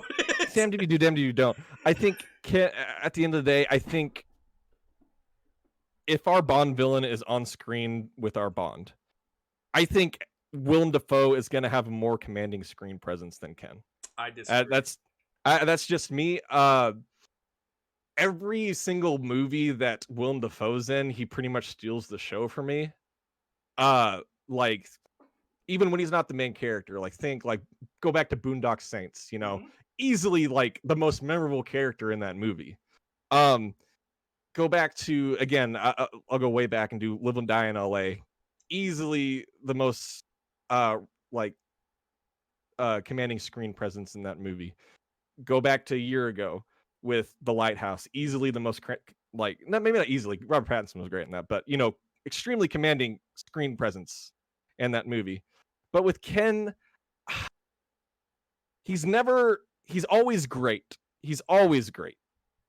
But he's never the extreme like standout performance in any movie that I've ever seen him in. He was and nominated I think for The Last Samurai. That's fine, and I think he's great. But when I think The Last Samurai, I think Tom Cruise. Oh, I don't. Oh no. when I think I'm looking at Ken's filmography right now. Like when I think Inception, my mind immediately doesn't go to Ken Watanabe. You know, in terms of it would just be like, hard to. It would, yeah. But I just, as a commanding screen presence, I just think Bond villain needs to have that commanding screen presence, and I think Willem edges out Ken in that regard. Okay. And he has had a longer career than him to prove himself more, but at the end of the day,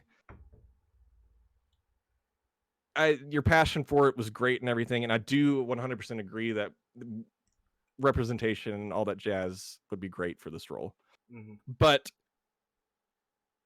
I just think that Willem as just the shoe-in. He's just the shoe-in for it for me. Just easily, just like for a, you know, an atypical Bond villain like your Ken would be. I think he would fill the role for that just great. You know, for not being for going against the grain. It really. I also think he could fill in the typical Bond villain role easily, and I don't think Ken could do that. The typical Bond. I mean, he could, but not as easily as Willem.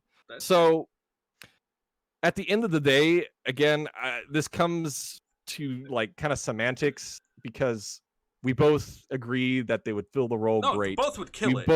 They would both kill it as the role. They would both do a great job. But at the end of the day, I think it comes down to screen presence, and I think Willem has that screen presence more so than Ken. So, all right, Ethan, how do you want to decide this one? Well, so a few things to say. Right, to reiterate, kind of like what y'all been saying about like all the sympathetic villain thing. Like and everything that you said about Ken, I don't think there's any reason why Willem Dafoe wouldn't be able to do it too. Both of them be able to do that really well, right? At the end of the day, that comes down to the writer's decision. Yeah, the writer, being a sympathetic Bond villain. Something to say about the diversity casting. I think Ken Watanabe would be. I think it'd be bad to do Ken for that because I don't think it's good to think you're diversity casting the villain.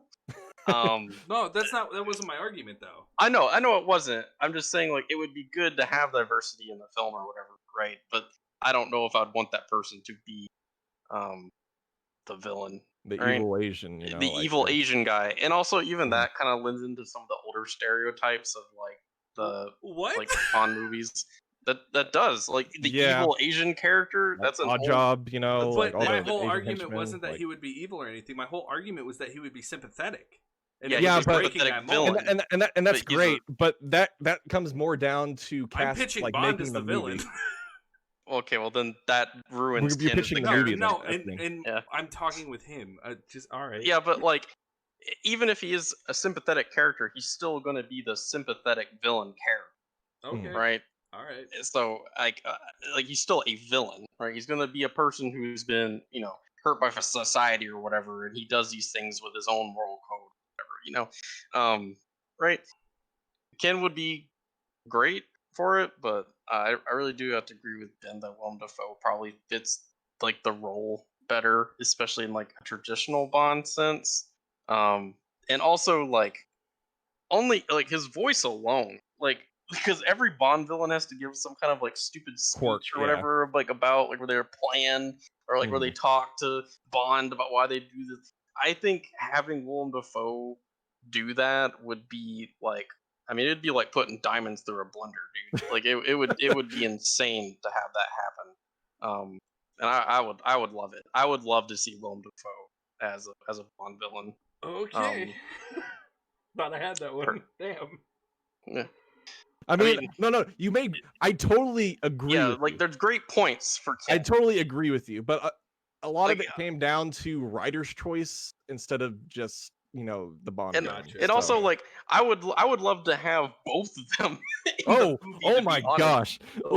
Like to have both of them would be even better, or like No. somehow. But like, or it'd be like someone mentioned earlier, like sequential, or like one and then the other, right? Mhm. Same sort of storyline thing.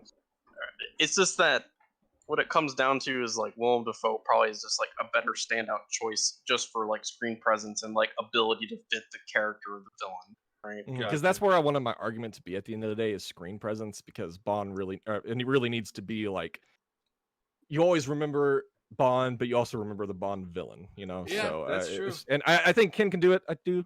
It's just, And also, Yeah. I love Ken so much, so I just don't want him to be the bad guy. And at the end of the day, even if he's still a sympathetic villain, he's still the bad guy. like Gotcha. I don't know. Okay. All right. Well, that's fine. This is why we have a judge. That's the thing though. Like, I'm not mad at it. I get it. It's a good pick. It's not even. I mean, all of these. I think all of these great. have been good picks except for Big Show. How dare Yeah, you? Big Show was a How bad pick. fucking That was a dare bad you. pick. I don't disagree with any of the picks so far. Honestly, Mhm. it's just apples to Yeah, oranges. okay, So, except for Big Show. No. Jackie said Big Show. Eva Green is a straight up villain this time.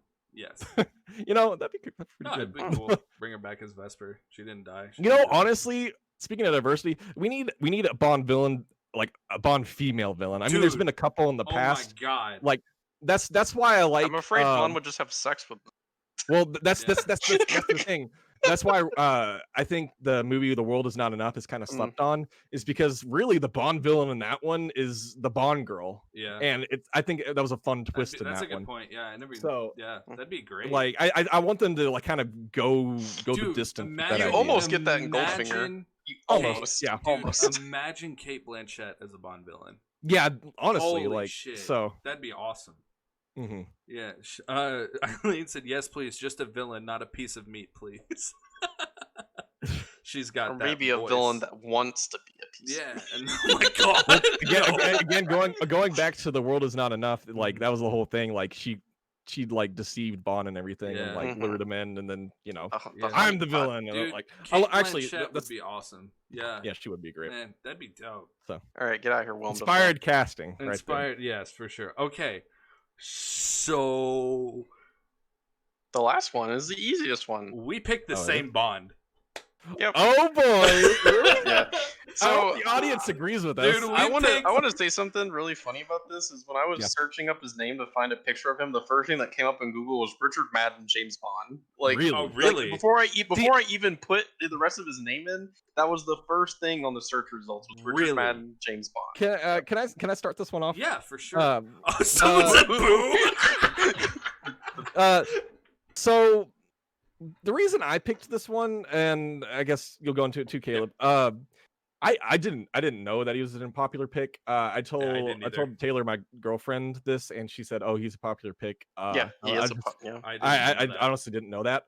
The reason I picked him for this role is for a couple things. One, he's a pretty boy. You know, you got that going for you. Hell Bond, yeah. Bond kind of needs to be like the handsome pretty boy. Secondly, what's it called? I watched a show recently that he was in called Bodyguard, and it's not necessarily like a Bond-esque show, but it kind of goes into that a little bit, where he's a government agent in that one, and he's like the bodyguard for for like the prime minister or something. It's been a while since I watched it, or she's like running for the prime minister spot. Oh, we should probably say his name. We haven't said Richard Madden. It's Richard Madden. Yeah. And before you keep going, I just want to say, hold on. He played Robb Stark. Yeah, he played Robb Stark in Game of Thrones. So chat said, motherfucker betrayed the Boltons. Okay. Okay. I love Idris Elba, and I think that's a great pick. He's too old. But he's too old. He's way too old. Yeah. It's why I didn't pick him. Bond needs to be cast mid to early 30s. Needs to be active. Needs to be very he needs to be active too. And Idris is pushing 50. I think he is 50. Yeah, he's old. So he's old. Ask me like 15 years ago, hands down, Idris Elba's my pick. I love Idris Elba as a pick. I think that's a great pick. If this was 10 years ago, for sure. And of course, even with a little movie magic, it would still be possible. Yeah. Right? Yeah. Like more gunfights, less running away, you know? I guess at the end of the day, this is just Bond movie, not franchise. Yeah. So cool. Like you could do that. But I was trying to think of someone with longevity to play the role. And for right here and now, I think Richard Madden could do the role great. Yes. Because going back to that Bodyguard show, recommended. It's a really good. It's a really awesome show, and he displays the charisma in that show, but also the physicality and just kind of like a lot of things that Bond does. Yeah. So like just if you want to go into it, Caleb, you can. Yeah. So I picked him because there's a legacy with Bond. Okay.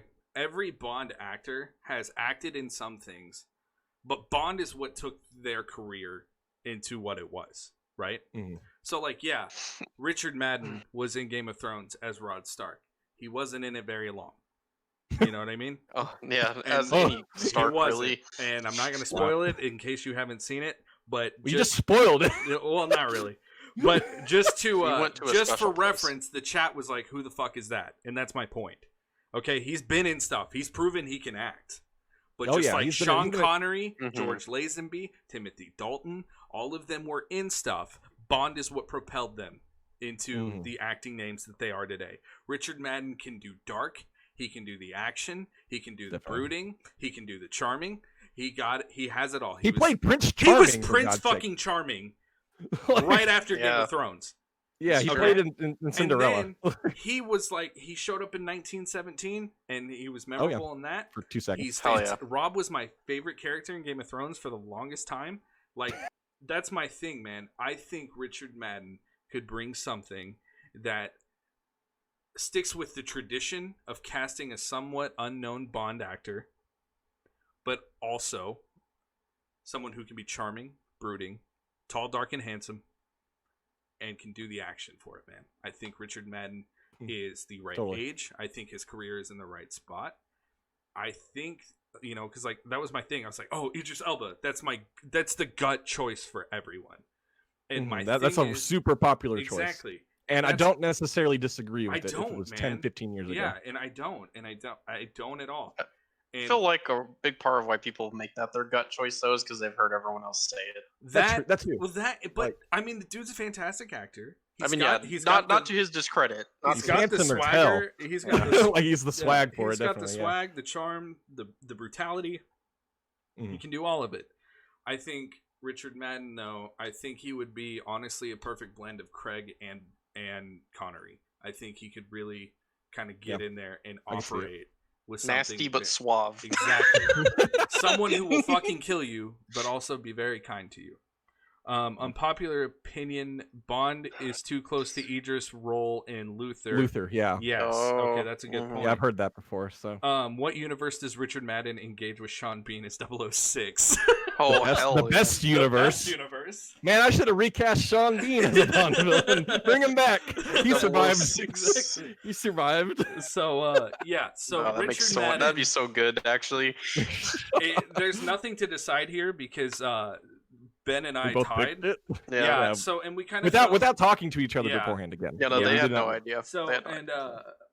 I kind of made the decision that if we tie, obviously that's the best pick because if we both thought it, then Yeah, if that was your gut choice, Exactly. That's what needs to be made. exactly. You know. So, And I thought of other people to fill in the role, like Henry Cavill or I didn't like pick someone him. like that. Well, He was not but even on my list. I don't think I would like that. to I'm be not honest. even. I'm not sure if I would like that too much because I've heard Henry Cavill before. I think he's a great actor. I think he needs to stick more like character shit. Yeah, 'Cause that's I where he mean, thrives. James Bond is. I mean, he was great as No, I Geralt. know, but I'm Geralt. talking like not Bond. I'm talking like Geralt, Mhm. and like he operates what like in Mission Impossible as like the villain. Yeah. Like Yeah, he does great character work. He's Mhm. not. The reason I thought that he was because Henry Cavill was in the Man from U.N.C.L.E. Yep. Mm. Underrated and overlooked movie. You should watch it. It's great. But he plays a secret agent in that movie and he Yep. kills it. So I even thought Nicholas Coster-Waldau at one I point. thought you were about to say Nicolas Nicolas Cage. Cage. I thought you were about to say No, Nicolas Cage. Nicolas No. Cage is Bond, bro. No, bro. I know. I thought Jamie Lannister would have been No, interesting. Maybe he's a that's Bond villain. That's inspired casting right there. Nicolas Cage should be a Bond villain. You're Actually, I would fuck. I would love that. That would That be would great. love I probably would have taken that overwhelmed. So who else did you think of for Bond? Because he was for me like I thought Richard Madden. I was like, man, it was kind of weird because I Yeah. picked him really quick. I did like, too. I made this list in like 5 minutes because I was Yeah. like, yeah. The only people I struggled with was like M, Moneypenny, and Q and stuff like Yeah. that. But I was like Richard Madden. yeah, I think he's a great choice. I thought about Henry Cavill. Yeah, I tried to think like British actors. So I did too. like my mind went to like, oh, the kid from 1917, but I don't think he really has Mm-hmm. it. Like along that route. But yeah, at the end of the day, I just landed on Matt, and I think he'd be a great choice. Yeah. So. There was one other guy. I'm trying to think. Tommen. No, not Tommen. No, the other guy. Tommen. Another one. So another one I see thrown around a lot is Tom Hardy. And man, I love Tom Hardy. Like he's one of the best actors. I don't know right about now, that one. But I I love don't want Tom him as Hardy. Bond. Like, I think he'd be a good Bond villain. Yeah, for sure. It's just I think they should just do another Mad Max movie already. That's what I think. Make Mad Max 5, not 4. Please, So, just do it. but yeah, that's. I mean, Ethan, do you have anything you want to say? No, Okay. I'm glad I didn't have to decide on anything on this one. Yeah, that's probably. I was good. pleased. You were I pleased. Wait, are we gonna zoom out or whatever? And Oh yeah, Oh, so, yeah, we'll do let's the see how results. many. Okay. Yeah, what's the final All result? right, hold on, let me get that pulled up here. Just one second. Whoop. Okay. no, I never thought Tommen for. Yeah. Okay, so here are the results. So we've got Kenneth Branagh for M. We've got Ethan. If you want to keep score, you can. Yeah, Because I already know who won. yeah. Oh my gosh. I just want the number. Yeah, that's fine. Yeah. Just rub it in. Okay, so we got Kenneth Branagh for M for Ben. We've Mhm. got Taika Waititi as Q for me. I think. Nice. Do you genuinely think that's an okay pick? Yeah, I think it's definitely It's an fine. okay pick. Okay. I Once think it's again, good. it was I one think of it's the a good ones that pick. was very close, but Okay. it's like Gotcha. Semantics at that Yeah. point. Again, this Yeah. is semantics. And for me. then for Moneypenny, we have Emily Blunt for Ben. Mhm. For Felix, we have Anthony Mackie for Ben. Man, I still think Chiwetel would have. Oh, I don't know, bro. Anyways, carrying on.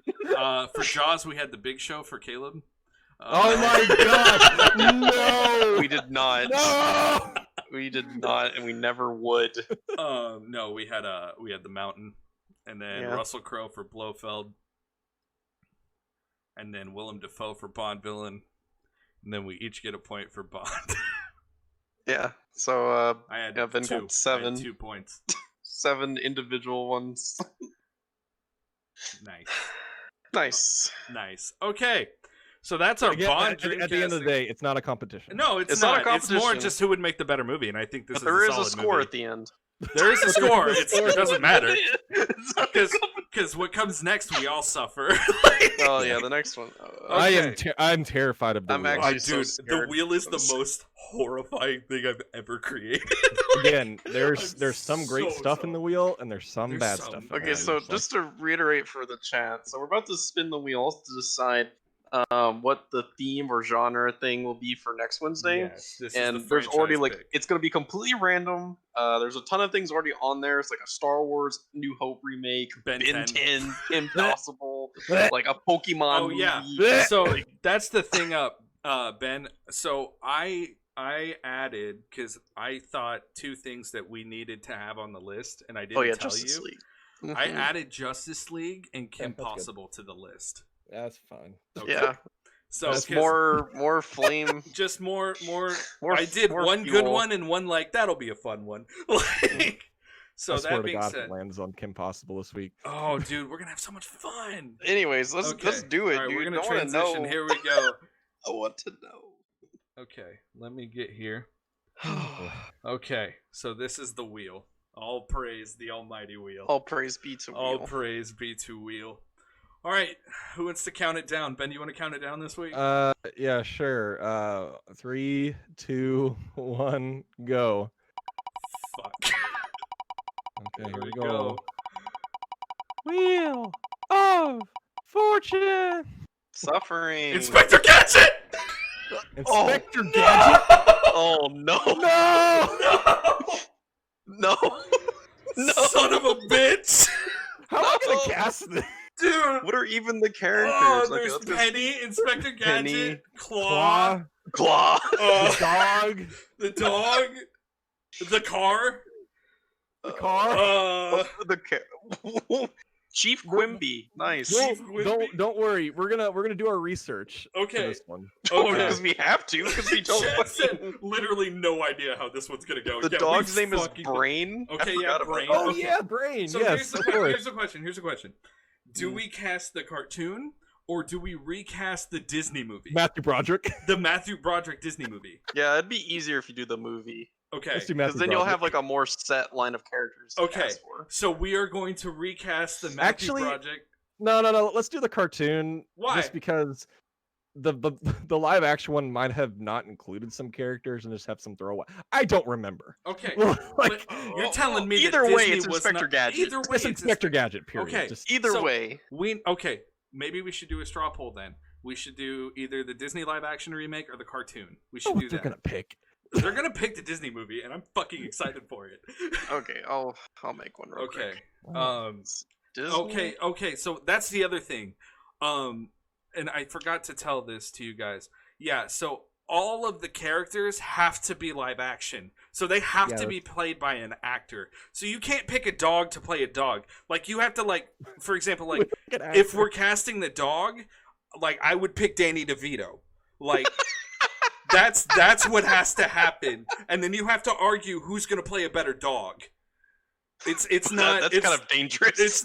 it's not animals playing in animals. It's actors playing animals.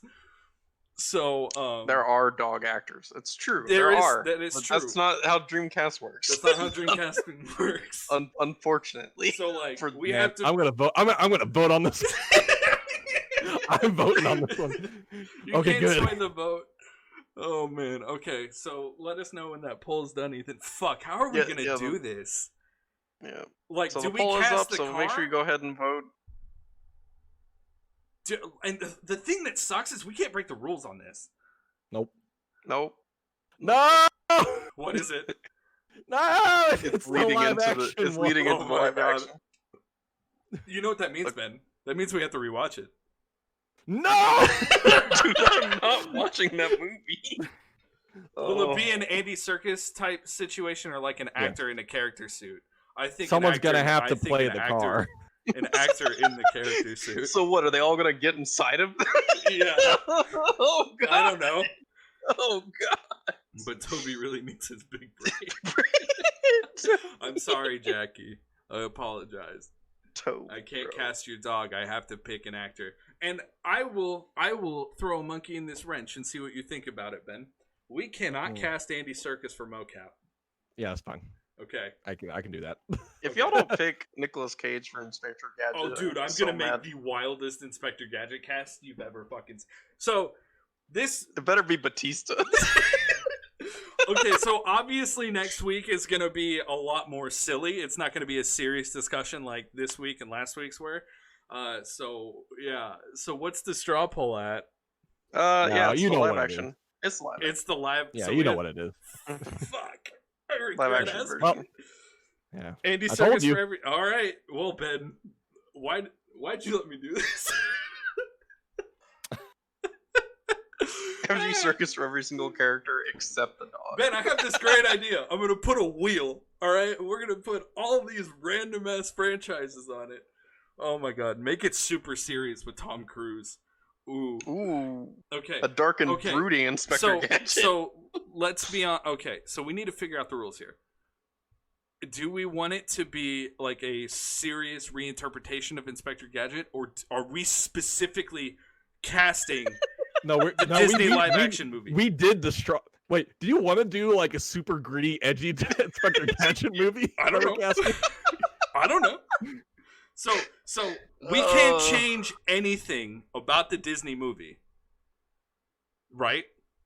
Okay, yeah. We just recast the roles. Is that what we're doing? Just An recasting the R-rated roles? Inspector I Gadget. guess so, Oof. right? Oh, No, Ethan- it's like remaking it. You know, Okay, like, so we're gonna it's- remake yeah. Inspector Yeah, Gadget, we're just remaking Inspector Gadget. but That's we're what we're doing. remaking the Okay. live-action Disney Inspector. Yeah, yeah, exactly. Not a modern interpretation of the cartoon. So But it has to be the should we same. do a rated sex R? scenes with sex gadgets. Oh my god! I'm sure you already had So- those installed. It has to be the same. It's a children's Here's movie. my toothbrush. Okay, so it has to be a children's movie, and it has to Okay. be live action. Yeah, okay, That Okay. sucks. that works. All right. Well, Y'all tune fun. in the I don't wanna watch fucking next that. week. Yeah. Uh, Fuck, I can't wait for the next wheel. dude, oh my god. That's the thing, though. Oh. Because, see, it's good we get shit picks out now, because when we get further down the line, because the wheel's just going to get smaller and smaller. So, if we get it all out of the way now, we'll have, like, really good ones later, I guess? Man, I- if y'all get Ben 10 after this, Dude, or Impossible. I really just want to delete Ben 10 from the wheel, but I can't Yeah, alter its it's on there. holiness. That, on yeah, it's there. on. It's Same on thing the with list. Powerpuff Girls. No, talked about it ahead, too dude, many I've already times been to get rid of planning it. my Powerpuff Girls cast. Don't even. All right, Powerpuff Girls one's gonna be lit. it's gonna be. So We're gonna have good. the Mojo Jojo. dude, Danny DeVito. Who are you gonna cast as Nicolas him? Cage. Who are you gonna cast as him? That's the real Nicolas Cage needs to be him. No, Kevin Yeah. Spacey. No. Oh no, not Kevin Spacey. I forgot. My Can bad. you put Princess Diaries on the wheel, please? Princess Diaries? Okay, well that's good. So maybe we should do a fan suggested second wheel after we finish the first wheel. Yeah, we'll get to stuff like Ken Watanabe as Mojo Jojo. Oh my He is a God. sympathetic villain. Yeah. It's true. Mhm. This is Okay, true. guys. Well, this has been Dreamcasting. I hope you've enjoyed the show tonight. It was a very fun show, I think. I like James Bond. I like Bond less than Ben, but I still like Bond. So tune in next week where we recast the live action Inspector Gadget. Yeah, so well, my name's Caleb. I hope you've enjoyed the show. Ben, do you have anything you want to plug, your Twitch channel or anything like that? Follow me at Backpipe Boy on Twitch. Sure. Okay, cool. Yeah. He plays video games. I play video games. Yeah, Yeah, okay, they're cool. fun. And then obviously you're watching me here at the Orca 01, which has been fun. So make sure you're following the channel to know when we go live. Ethan, is there anything you want to plug or say hi or give advice? No. Okay, Don't great. gamble. Don't gamble. Yeah, don't spin wheels. Don't spin wheels. Don't gamble. Okay, guys. Well, like I said, be sure to follow the channel if you've enjoyed tonight's stream. That way you get notifications on when we go live. To all the people in the chat and doing the straw polls tonight, we greatly appreciate it. We had a lot of fun interacting with you guys and having you guys help sway some decisions, honestly. I think that was a good addition, don't you, Ethan? Yeah, it was great. I'm glad that I came Yeah. up with this idea. It seemed like it made people a lot more interacted, right? also it's good to see people get justified. I Yeah, guess that's fair. it, it'll be more fun when it's in your favor next time. No, I still had fun. Like I Oh, ain't gonna sit here I and know, cry. buddy. Like, I mean, you could. I could, but I've Viewership. got Inspector Gadget to look forward to. So That's true. You got to. I'm gonna get my ass kicked. Yeah, you're Dude, probably gonna get oh your my butt god, beat in no! Inspector Gadget, and I'm Dude, not it's gonna gonna lie be to the you. biggest acid trip of a movie you've ever seen. Like, it's gonna be awesome. It's terrible. It's gonna be so Terrible, good. terrible. Okay, guys. Well, thanks again for tuning into the stream. Like I said, make sure you're following the channel. Get notifications on when we go live. We do the show every Wednesday at 7 o'clock. And with that being said, thanks for watching. Stay tuned because we got the end hype video. We got also, we got some credits and stuff for people to watch that help participate tonight. So we really appreciate it. And y'all stay safe.